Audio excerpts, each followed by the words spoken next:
And welcome to another episode of Experts Speak. I'm Michael DeLon. Today, I am talking with Steve Sapato. Steve, first of all, thank you for being here. Thank you for being my guest.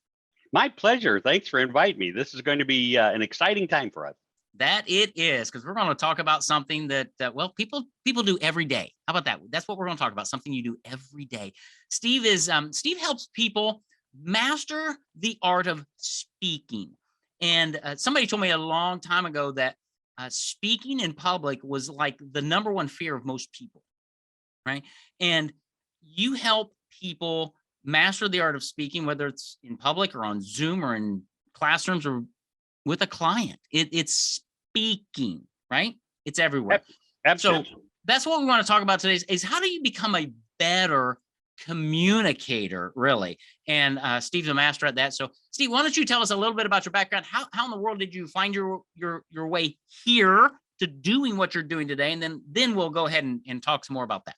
That's great. One of the questions I get all the time is, how did you get started in that? That's what they want. How did you get started as a speaker? And I go back, I've been speaking for 40 years. So I go back to when I was 25 years old. I was a salesperson at IBM. And my mom called me up one day and said, hey, I got a problem. I said, what's that, Mom? She said, my speaker for tonight, her ladies group, the speaker for tonight canceled. And I went, oh, I'm sorry to hear that, Mom. And she went, I need a speaker. I went, I don't know any. And she went, no, you're the speaker. And I went, no, yeah. I'm not a speaker. I don't do that kind of stuff. She went, no, you're the speaker. Well, you know what it's like. You don't say no to your mom. Right. So I ended up having to go do a talk that night to a bunch of ladies, right? And I had a good time and they had a good time. And so they invited me back, and then it progressed and it got to that place where other people then, I always say I spoke for food for about a year, because if they would give me dinner, I'd show up and do a talk. Right. And I had good time. I mean, that was what helping people have a good time was what it's all about. But that started me on my journey to become a professional speaker, getting paid to speak and travel the country, speaking in front of organizations, groups, doing training for different companies on how to do a lot of things differently and better. And that really helped me progress my career. What Warren Buffett, though, says, you can increase your personal worth by 50% by learning how to be a public speaker. And I think what he meant by that was because every company should give their people public speaking lessons. Now, we'll use public speaking versus just speaking, because people relate that that's something you should be learning. When we talk about speaking, people go, well, I know how to speak. You know, I tell people all the time, I said, well, then you know how to have relationships too. And they go, well, of course. I go, so how many times have you been divorced? Right. Yeah. So there's always something we need to learn, to know, to grow. And so in public speaking, what it does is it gives you confidence. Absolutely. It gets you visibility. If you want to move anywhere up in the world, being better at speaking in front of a group, in front of one person, being able to be more persuasive. Yeah. Matter of fact, there's this group out there right now, and I forget what they're called. Unblinded, I think is what they're called. And they have hundreds of members, and it's just learning how to be more performance oriented in their talks. And that's what we all need. We all need to be better, more persuasive. And I say in that, I've got a new book coming out called Shut Up and Succeed. Mm-hmm. And what that's all about is learning how and when to speak. It's not necessarily shut up and listen, although that's a great idea. But it's learning when to use that wonderful gift of speech, how to use that wonderful gift of speech. That's what it's all about. That's very cool. Wow. So let's talk about this in business settings. How do you work with people? How do you help business owners learn to speak better, to communicate better, public speaking, build that confidence, have a clear message? Help me understand what you do with people. How do you help them do that? Because a lot of people say, well, I got that down. Well, do you really? I've got a thing. If you, I don't, I have to look and see if it's still there, but it was how to stopboringspeakers.com. If you go out there and look, I hope that website's still out there, stopboringspeakers.com. Yeah. But most people have no idea whether they're good speakers or bad speakers. Now, here's what I tell people all the time. When I go into a corporate setting, I ask people, have you ever heard of a bad or boring speaker? And they go, well, sure. I go, have you recently? They go, well, sure, like yesterday or today or whatever, because it happens all the time. And I go, when they were done speaking, did you walk up to them and say, wow, you need to take some public speaking lessons. And they go, no. I go, nobody does it. I don't care how bad, how boring, how horrible that speaker was. When they're done, people go, hey, nice job. Nice job, Steve. Hey, great job, Steve. Way to go, Steve. Thanks. So what do I walk away with? Thinking that I'm a pretty good speaker, even though everybody hated what I did. Yep. So based upon that, how many people have ever told you you're a bad speaker? None, right? None. Therefore, you're presuming you're a good speaker. Right. Not true. Most, and if you have to admit, most people have no idea how to be entertaining, how to be engaging, and maybe you're one of them. So when we talk about how I help people, first of all, I want you to realize that most of us need help. I say most of us, including me. Absolutely. Right? It's one of those deals. My wife loves reality TV, and we were just watching The Bachelor, I think is on now. And these are all 26 to 32-year-old professionals. They're out in the real world and they show their careers on the screen. And here's what I hear. Like, you know, like when I say something like, I really want to talk to you about you're like, shut up, stop speaking. Steve, I do not like that. That's right. And that is part of the problem. We don't know how to pause. The reason there's so many ums in most of our conversation is because we don't pause. Ums are not bad things. If you went to whatever that group is that teaches you how to be public speakers, they say you got to eliminate the ums, and they count them down. And people who go to that say, well, you got to eliminate. No, you don't have to eliminate your ums. You just have to minimize them, because what you're doing with an is thinking. Yes. So once you realize, I'm just trying to get to that place, it's not bad. What you have to do is just minimize it. So if you've got 52 ums in a 1-minute talk, I guess that's too many. That's too many. But yes. when we talk about helping people improve their speaking and communication skills, you have to start learning what you're good at. And all of that stuff comes with when I work with CEOs and executives, one of the big things is they tend to drop their eyes. When they're thinking of something, they lose eye contact with their audience. I was just at an event, and I say just an event, you know, with the pandemic, it could have been 2 years ago now that I'm thinking of it. But it was, I went to, somebody invited me to go to this political thing, and I went and heard these two people who were running for local office. And both of them were terrible public speakers. And I wanted to go, why don't you hire somebody to help you? I would love it if it was me, but hire somebody to help you be a better presenter and speaker. One of them would present pretty well for about half of an idea, and then he would drop his eyes and walk forward in the crowd like he was reading something off of the floor. The other one would walk forward into the center of the room and then back all the way up and walk forward and back up. And you're like, where are you going? What's going on? Well, and probably they're doing that unconsciously. Oh, yeah. Probably, right? So I taught, we homeschooled our kids, or I've got 2 older boys. And instead of doing competitive basketball or soccer, because we're not sports people, we did competitive speech and debate. See, and so I was a speech coach for 5 years to these teenagers, right? And they would do things. I'm like, why are you doing that? They're like, doing what? So we would video them. We'd video them speaking, and I'd say that, and they're like, I didn't know I was doing that. So we do things unconsciously, and it takes a coach, somebody from the outside, to go, okay, stop doing that. You probably don't know you're doing that. Like the ums, we had an bell, ding, ding, and they got irritated. I'm like, dude, stop saying so much. Pause, think, speak. Yeah, it's not my fault the bell's ringing. That's right, exactly. I'm Pavlov, right? Ding, ding. But we all do things unconsciously. My son, he's 26.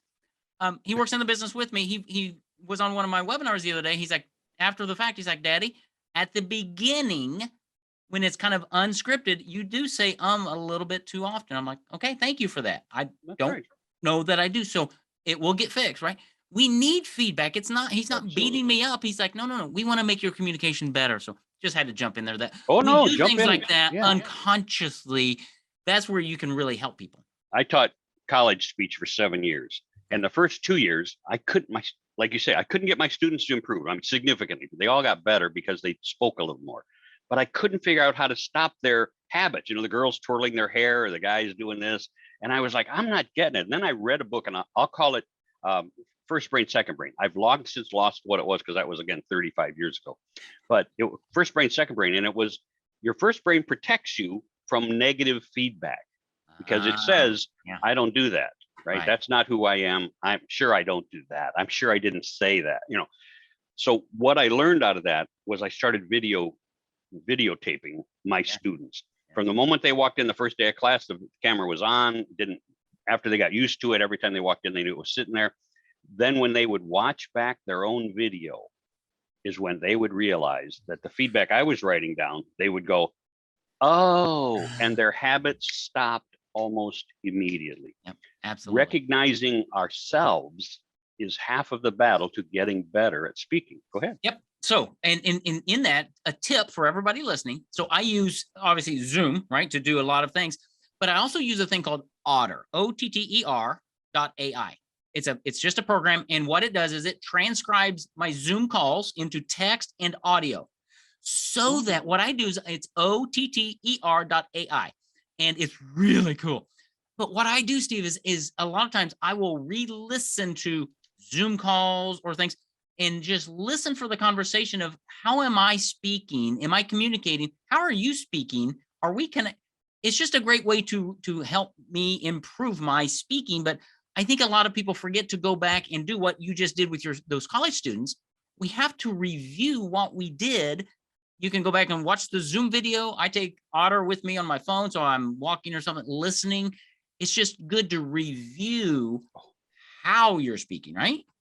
Absolutely. That's what I will always recommend. First thing is, are you videotaping? Are you recording yourself doing speaking? Absolutely. I don't care where you are, what executive you are. Always record yourself doing a presentation, any kind of presentation. When there are boards of directors in front of you, record yourself doing your presentation. People go, well, that would kind of be embarrassing. I go, no, when you tell them you're learning how to be an excellent public speaker or presenter, they will appreciate the fact that you're growing. That's what leaders do. They acknowledge and allow. And so you say, I want to see that back so I can see where I can improve every time I speak to you guys as the board or something like that. They'll word out their own thing. Yeah. But so often people don't record anything. They don't know. Most people are embarrassed. First time they hear their voice, they're like embarrassed. And when I've gotten together with psychologists and the clinicians and all these type of things, one of the things most people do is selfies. When like somebody walks up to your table, you're at a party and somebody says, hey, we're going to take your picture. People don't just go, they usually go, yeah. And you're like, well, why do they do that? And the answer is they're really insecure about how they will look in a photo. They're really insecure about their own looks. We have to get comfortable with ourselves. We have to get comfortable with our voice. We have to get comfortable with our delivery. One of the things I do is my wife tells me all the time, you're talking too fast. I'll be in the middle of a presentation. I'll look out in the audience and she's like, slow down. So after 40 years, I still make these kinds of mistakes. It's okay as long as you learn from them, grow from them. And like you said, every time somebody gives you feedback, and I'll be kind of crass here. If somebody tells me I'm an asshole often enough, I got to figure some part of me is that. Yeah. I can't just say, no, that's just stupid. It's not. If I'm being that way and enough people say that's what you are, then I have to figure out what's making them say that and fix it. That's right. And that's what you do with your speaking. If you're conscientious enough to record yourself or get somebody else to record you. Yep. And when it comes into business, right, we talk about, everybody says, well, I need more leads. Okay. I need more conversations. And they close, their closing ratio is 15%, 20%.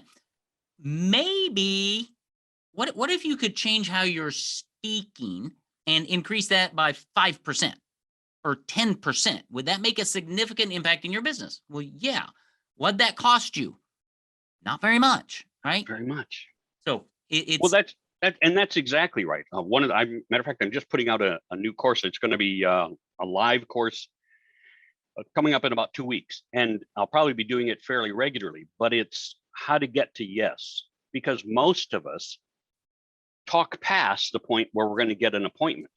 If you got more appointments every time you spoke to somebody, if you got an appointment every time you found the right lead, the right person, the right opportunity, if you could turn that into an appointment, how much more business would that make for you? For most people, when we've done our studies, it's probably about $50,000 a year by how much they can add to their income by closing more appointments, right? Then how much business they close is up to their closing ratio. But it's really, it is. I mean, it's phenomenal, Michael, when you hear people talk right. I was talking with somebody the other day and I said, what do you do? And then of course they want to spew what they did. And I go, okay, stop. And they go, what? I went, you're telling me way more than I need to know. And they're like, but you ask what I do. And I go, you see, there is a place where you tell me what you do and then you stop and ask me, right, something. Right. That you don't need to tell me all of the ins and outs. That's what business networking people always, this is all the stuff I do. I go, I don't care. What most people want to know is, what can you do for me? Right. So if you spew all this stuff, then I'm going to lose interest, first of all. The second thing I'm going to do is go, well, none of that matters to me, right? I didn't hear anything in your spew that said, oh, I need your services.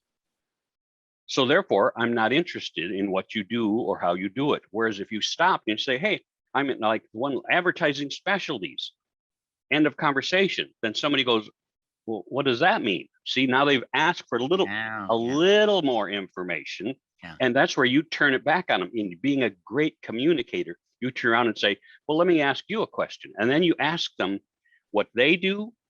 And most people will say, what do you do? And what do you use for advertising?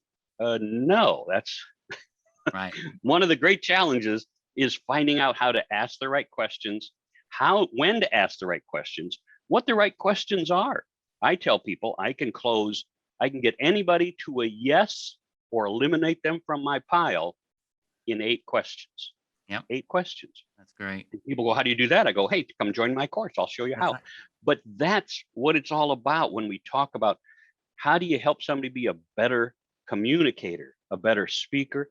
It's all about intent. Where do you want it to go? And questions, when you ask the right questions, you can move any conversation in the direction you need it to go. Right. You can interrupt anybody who's speaking as long as you know the question to ask that will stop them from going on and on incessantly and get them to go to a yes or no. Because most people say, well, I don't want to get people to a yes or no. Well, if somebody's speaking incessantly about something, you want to get them to stop. So you have to get them to a yes or no so that you can do a better job. And that's just a transition point to go, okay, let's take the conversation in a different way and do it in a masterful way. Because you were talking there about how we go on and on and on in a sense, forgive me, you vomit on people, right? Yeah, that's verbally. Right. And it's like, no. So the phrase that came up to me is how to learn to shut up to become a better speaker, right? It's give people nuggets. And I teach our clients that if you got advertising out there, the next step doesn't necessarily have to be schedule a call with me. That's too big of a step, right? How about download my free report and schedule a 15-minute Zoom with me? And then, there's a process that people have to walk through, and we want to take people too far. Just like, well, what do you do? Oh, thank you for asking. No. Give me a nutshell, baby. But it's all part of knowing that end game and saying, how can I serve you? I'm here to serve you. And where my business changed a couple, 3 years ago is when I really flipped and became myself and realized, Steve, if you don't like who I am, let's just not do any business together, because this is who I am. That's right. But if you like me, dude, we can set the world on fire. Okay, let's go. And it just changed my entire presentation, because when I got a prospect on a Zoom call, it wasn't about, okay, I've got to do this right because I got to sell them, I got to get them to the certain point. It's like, Steve, how can I help you? What's going on? And here's what I do. It changed everything, because now it's just, let's have conversations. And if I can help you, great, I'll tell you. But if it's not a good fit, that's okay too. I'm all right. That's absolutely, and I think too many people want to sell stuff, even at networking things. They want to sell stuff. When you go to there's 20 people in your networking group, your BNI or whatever it is, and you want to sell stuff. Right. No, you want to get people to remember what you do. And so many people say, well, that's why we get up and do our 30-second or 1-minute elevator pitch. I went, no. Your elevator pitch that you guys are giving right now is, hi, I'm Steve Sapato. I've been doing this for 44 years. I'm an expert. I take really good care of my customers. So far, I've duplicated, no matter what business I'm in, I've duplicated everybody before me. Then I say, and my company's been around since 2009, and it does this and it does that, and we've been servicing everybody says the same thing, and not one of those things, is about those people. Right. Yeah. Just So- like I teach people all the time, when you go to a in-person networking event, everybody's there for the same purpose, which is, what's that purpose? First of all, you have to find your purpose for going to a networking event. 50 Right. people, 20 people, 400 people. And when you go, you have to know your intent. How many appointments can you handle in the next week to 10 days? You go more than 2 weeks out, people don't remember who you were, and they're probably not going to fulfill even when you call them like they promised.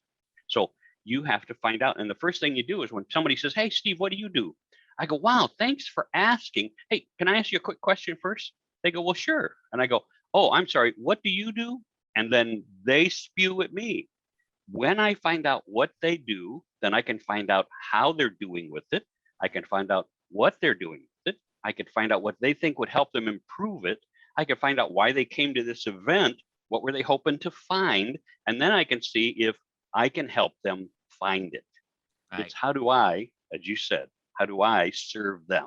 That's right. Has nothing to do with my business. I was on a call the other day, and somebody said, "Hey, I heard you're real good at that 3-minute to yes." And I went, I'm an expert in it. They said, "Well, try it on, our girl." I went, "Great." And I think it was Melissa. And she actually put up roadblocks. She actually said, "Why are you at this networking event?" She said, "A friend invited me." Oh, good. Mhm. Let's start off with, so then I had to go into the whole deal. Took me less than 3 minutes, and I got to yes. And the interesting thing at the end was that when I was done, people were evaluating you and how well you did and how you didn't do. And the one lady said, "The only problem I had with that, Steve, was you didn't tell them what you do." And I went, "No, because first of all, they didn't ask. Right. Right? We got to a yes. I have an appointment with them, and they have no idea what I do. Why is that? Because that's not important. I could solve their problem." Right. But those are sales things. When we talk about how to be better at a group, when I tell you that Warren Buffett said you can improve your lot by 50% Yeah. just by taking a public speaking course. Again, learning how to be better with your voice, with your gestures, in front of a group, in front of one person, certainly changes your confidence level. And when your confidence changes, everything about you changes. People at work will notice that you're not the same timid person you were before. You don't hem and haw about stuff. You know how to speak, you know how to deliver. And certainly if you become a presenter, they're going to maybe ask you to present some things. They're going to say, "Hey, Steve, you've been sitting back there quietly, but I know you've got some things to say." And boy, they're going to invite you in. And then when it comes time for the boss to do some promotions, maybe you'll be that person because you have the confidence now to step up and be that leader that they're looking for. Yeah. And what I find, I'm sure you find this too, is, and then I want to help people understand how they connect with you is as a business owner, you connect with Steve. He helps you learn to be a better speaker, better communicator in whatever venue you're going to be in. Doesn't matter. Venues are irrelevant That's because right. you need to speak. Then as a business owner, you take what Steve's taught you and now you teach your people. And what's going to happen is your organization is going to get better at communicating and speaking. Your profits will increase. They just can't.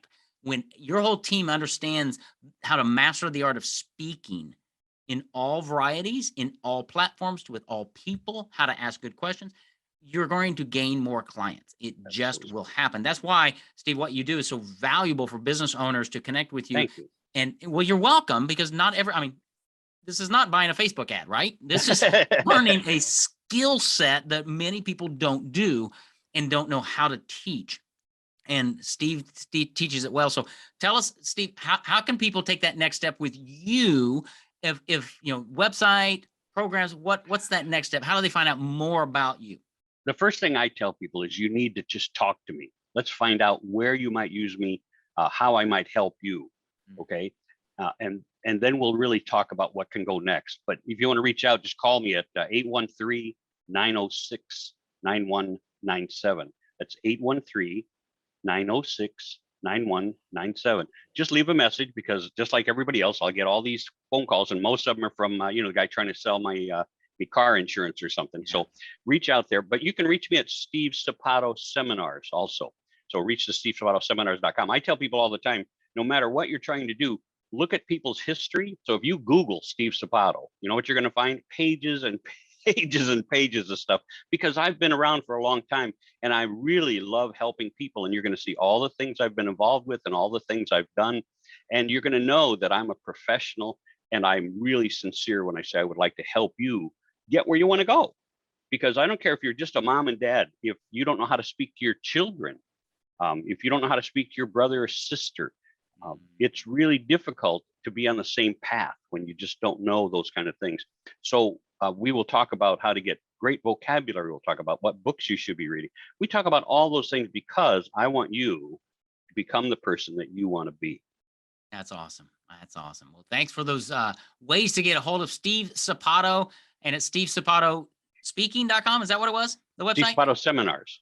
stevesapatoseminars.com. Doesn't mean you have to be doing seminars to reach out to him, but No, but reach out to him because he's going to help you communicate, become a better communicator, a better speaker, and then you can teach that to your staff as well. And you're going to connect better with prospects, clients, referral sources, and it actually helps you grow your business in a variety of ways because you come across more confident, and you're going to learn when to speak and when not to, and that's just as important. So, Steve, man, thanks for being my guest and sharing this, because I don't talk to many people who are experts at learning and helping people learn to speak better. So I'm glad you were here today. Thanks a lot. Appreciate it. And I sure appreciate you. And yeah, we've got a great connection. We get along really well. That's important too, finding out who you connect with and how you can better help each other. Absolutely. Well, reach out to Steve because I know he can help you master the art of public speaking. Take care, Steve. Thanks.